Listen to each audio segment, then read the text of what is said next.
Oke, assalamualaikum warahmatullahi wabarakatuh, sahabat trading analisa. Maaf ya, ada beberapa hari saya tidak update video ya. Sebenarnya kemarin mau update, tapi waktu banyak sekali tersita di keluarga ya. Terutama ada kegiatan-kegiatan yang harus saya lalui. Oke, langsung saja ya, tidak usah lama-lama kita analisa market yang berjalan kemarin ya. Di sini kemarin juga sudah di video yang terdahulu. Di sini saya jelaskan ada sebuah dominan break sell ya. Dominan break sell ini bisa kita ukur ya. Yang kemarin kita ukur ini candle yang mampu break, candle bearish ini ya. Kita bisa ukur seperti ini. Yang kita ukur yang kemarin di video-video terdahulu itu seperti ini ya, dan market itu sudah sampai di level 161 dan sekarang merespon ya. Yang kemarin itu ada CP1B di sini ya, ini candle CP1-nya di sini ya, ini candle yang mampu break. Nah, di sini kemarin juga sampai di level 161 market itu sudah pullback atau melakukan penurunan ya. Di sini dia melakukan penurunan. Dan di sini ada dominan break sell, dia melakukan penurunan sampai di level 161 ya. Di sini ada CP1B sampai di level 161, di sini ada dominan break sell sampai di level 161 ya. Mudah-mudahan sampai di sini paham. Coba saya habis dulu yang ini ya. Ini bisa saja market ya. Ini bisa saja market membuat struktur A, B atau C ya, bisa seperti itu, tapi justru bisa seperti ini ya. Dia akan membuat seperti ini, bisa saja nanti dia akan seperti ini ya, cuma dia pullback terlebih dahulu. Karena jika kita lihat di time frame daily ini masih ada imbalance yang sudah kita katakan kemarin ini ya, masih ada kekosongan di area sini ya. Di sini juga masih belum mampu menutup ya. Jika ini nanti close dan dia akan membentuk setup CP1B baru ya, dia akan membentuk cetak CP1B baru, maka nanti kita bisa ukur pakai Fibo ya, level 100 dan level 0 ya, level 161 nanti sampai mana dan 261 sampai mana ya. Tentu nanti kita padukan dengan CP1 yang B yang ini ya, apakah nanti level 261 di sini akan sejajar dengan level 261 di sini ya, bisa saja nanti akan sejajar ya. Jika sejajar itu jauh lebih bagus untuk kita nanti melakukan open posisi sell jika sudah sampai di level 261 ya. Jadi seperti itu. Oke, datanya untuk sementara seperti itu, dan saya ingin bahas yang kemarin ya. Yang kemarin tetap kita pakai SOP yang sering kita jalankan ya, yang sering trading analisa jalankan. Jadi seperti biasa ya, di sini juga kemarin ada video yang saya jelaskan di sini, termasuk bagian dari dominan break B atau base demand H4 ya. Jika kita melihat di sebelahnya sini ya, ini juga termasuk bagian dari SND H4 atau base demand H4, tapi di sini sudah direspon ya, direspon. Nah, ini juga terbentuk sebagai engulfing, ini juga jauh lebih kuat ya. Di sini kemarin saya analisa akan mudah ditembus ya. Jika kita ukur di sini ya, ini sudah saya ukur ya, ini ya bertepatan dengan base yang di sebelahnya sini, dan ini sudah masuk di level 161 tadi. Makanya saya bahas market sudah masuk di level 161, kita bisa pantau di base demand H4. Jika market melakukan penurunan sampai di level 161, kita bisa pantau di base-nya time frame H4. Nah, di sini ada dua base yang sejajar ya. Di situ ada base yang sejajar. Nah, kita bisa saja mengambil base yang engulfing ini ya, yang ini. Ini sebenarnya kemarin sudah saya tandai ya. Ini, dan di sini sudah diambil ya. Yang dahulu itu base demand ini sudah diambil, market langsung terbang ya. Oke, setelah kita tandai seperti itu ya, kita bisa ganti time frame di time frame H1 untuk melihat SNRUS-nya ya. Kita lihat SNRUS-nya yang berada di base tersebut, apakah ada SNRUS di base tersebut ya. Nah, SNRUS yang strong itu berada di sini ya, yang terdekat itu di sini ya. Tapi ini tadi area inside bar yang kemarin saya jelaskan ini akan mudah ditembus, ternyata dia hanya di sweep ya yang kemarin itu.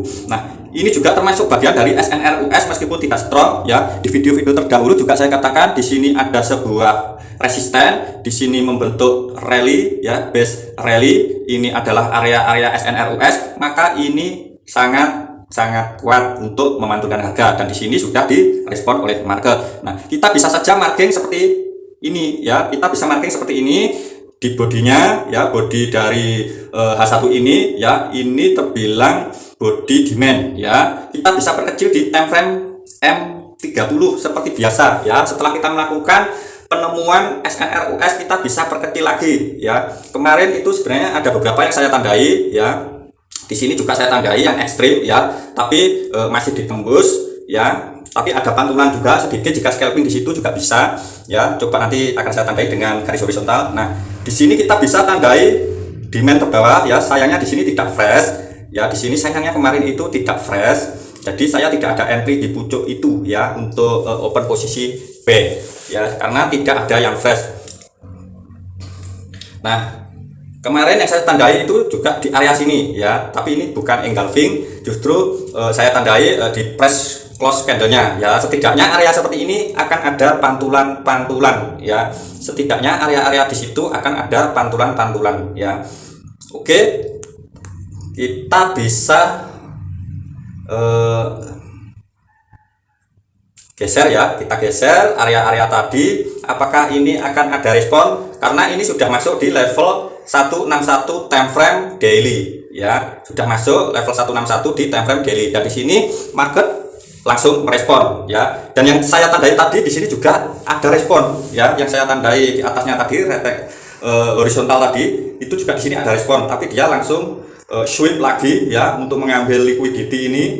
Dia sweep lalu sampai di sini dia sekarang melakukan kenaikan ya. Jadi seperti itu di hari malam apa itu, Jumat atau malam apa itu ya, lupa saya. Oke, jadi perjalanan market kemarin itu seperti itu ya. Dia sudah masuk di level 161 dan di base tadi time frame 4 di SNR H1 ya, dan saya perkecil di demand M30 ya. Jadi seperti itu. Dan untuk analisa yang kemarin ya, yang market berjalan kemarin juga saya ada open posisi sell ya, ada open posisi sell. Di sini saya hapus dulu ya karena sudah selesai. Oke.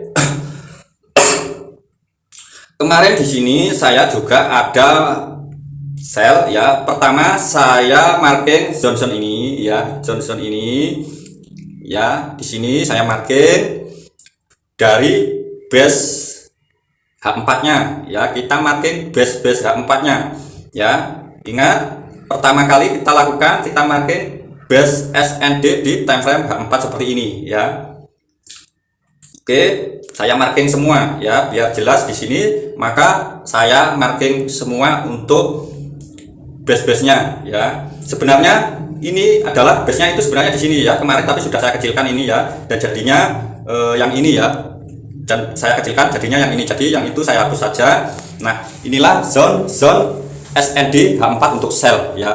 Dan untuk B-nya ya, untuk B-nya kita bisa marking lagi ya, untuk B-nya kita bisa marking lagi seperti ini ya. Oke, di base-nya cukup, di bodinya saja. Ini akan saya hapus dulu karena ini sudah dipakai ya. Oke, jadi di sini kita marking base-nya untuk B-nya ya. Ini untuk B-nya saya ambil sampai sini. Nah, seperti ini ya. Ini untuk sebentar, warnanya saya ganti warna hijau ya untuk B-nya biar berbeda. Oke. Nah, seperti ini. Nah, setelah kita marking seperti ini, kita bisa kecilkan time frame di H1 ya. Kenapa ini kok sampai ditembus ya? Sekarang baru ini yang direspon ya. Dan kita lihat di SND itu atau di supply-nya H4 itu, kita lihat di time frame H1 ya. Yang kita marking tadi kita lihat di time frame H1. Nah, jika kita lihat di time frame H1 ini ya, di sini tidak ada SNRUS ya, di sini tidak ada SNRUS, maka kita bisa menghapusnya ya, kita bisa menghapusnya karena tidak ada SNRUS-nya. Nah, jika kita lihat di sini ada SNRUS-nya, maka ini kita biarkan ya, yang ada SNRUS-nya itu kita biarkan ya. sayangnya di situ SNRUS-nya juga tidak terlalu strong ya, tapi juga setidaknya ada pantulan. Nah, di sini jika kita lihat sebenarnya ini juga ada SNRUS ya, meskipun dia tidak strong tapi dia membuat sebuah swing seperti ini ya. Kita bisa ambil ya, kita biarkan. Nah, jika kita lihat di sini, jika kita lihat yang ini tidak ada ya, yang ini tidak ada. SNRUS-nya itu berada di sini ya, SNRUS-nya itu justru berada di atasnya sini. Sebenarnya kemarin juga sudah saya marking ya, tapi menurut saya itu tidak terlalu strong, atau pembentukannya swingnya itu tidak terlalu strong ya. Misal seperti ini ya, dia hanya membuat sebuah base seperti ini ya. Di sini juga engulfingnya juga tidak terlalu bagus ya, beda sama yang ini ya. Ini masih terbilang masih bagus ya. Jika kita lihat di atasnya ya, di sini SNR yang strong, maka saya marking yang itu, dan yang tidak strong akan saya hapus ya. Di sini meskipun ini nanti ada pantulan, tentu di sini saya juga akan hapus karena di sini terlihat tidak terlalu strong menurut saya ya. Jadi saya ambil dua saja di SNRUS-nya, base supply 4 tadi. Jadi saya cuma mengambil dua area untuk sell. Ya, jadi seperti itu.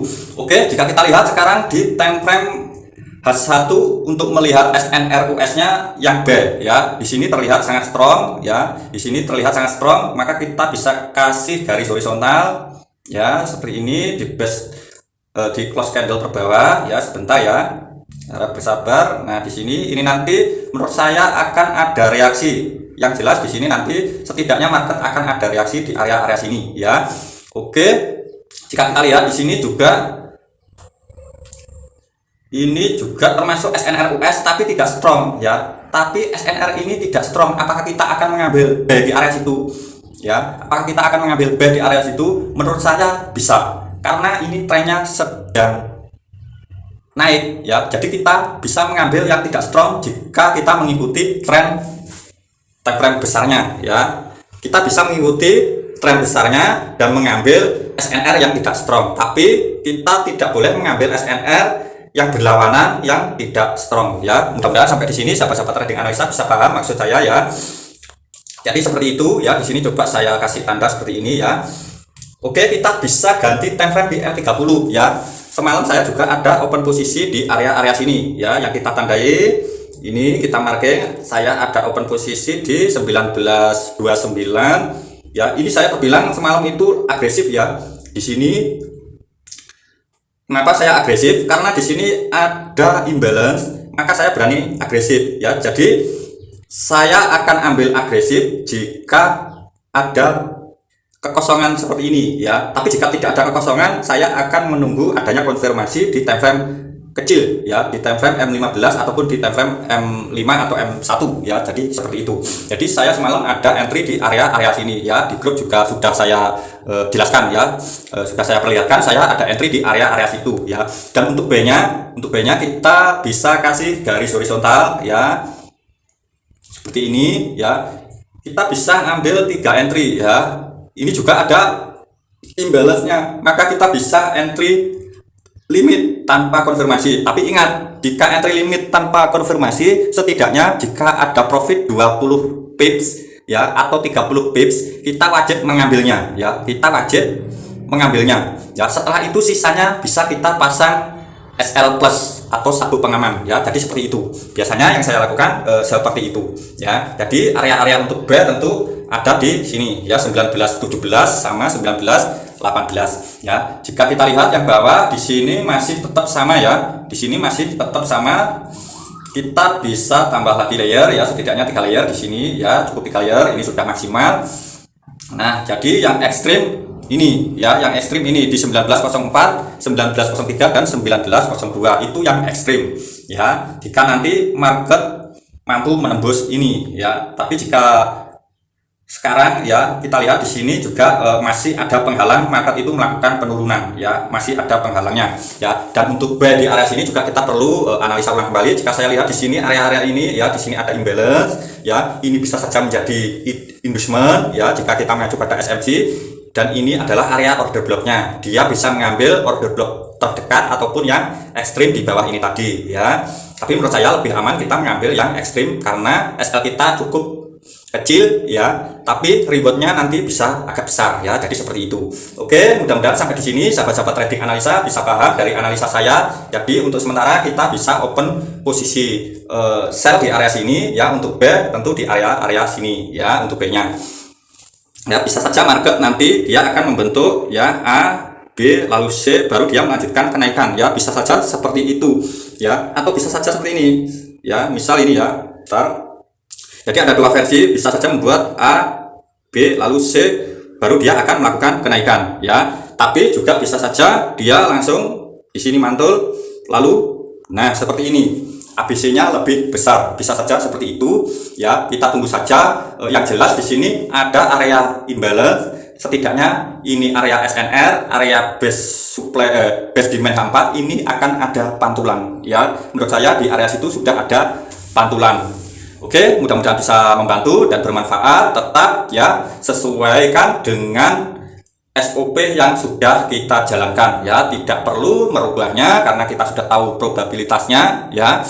Ada kalanya SOP itu gagal, tapi jika kita tahu probabilitasnya tentu itu bagian dari perjalanan kita untuk trading ya. Tidak mungkin sebuah SOP atau metode itu tidak ada yang gagal, tidak mungkin, pasti ada yang gagal ya, pasti ada, itu saya jamin ya. Makanya sering saya ulas, jika ada kegagalan di SOP kita tidak perlu mengganti atau merubah metode tersebut jika kita sudah tahu probabilitasnya, tapi justru kita cukup mengembangkannya atau lebih memahaminya ya. Jadi seperti itu, kita lebih baik mengembangkan dan lebih memahaminya ya. Satu jurus dipahami lebih baik daripada 1000 jurus tapi kita tidak memahami 1000 jurus semua itu, hanya sekilas-kilas saja, itu jauh lebih buruk. Oke, demikian, mudah-mudahan bisa membantu dan bermanfaat. Saya ucapkan banyak-banyak terima kasih buat sahabat-sahabat trading analisa yang sudah bergabung di channel YouTube ini, yang sudah bergabung di grup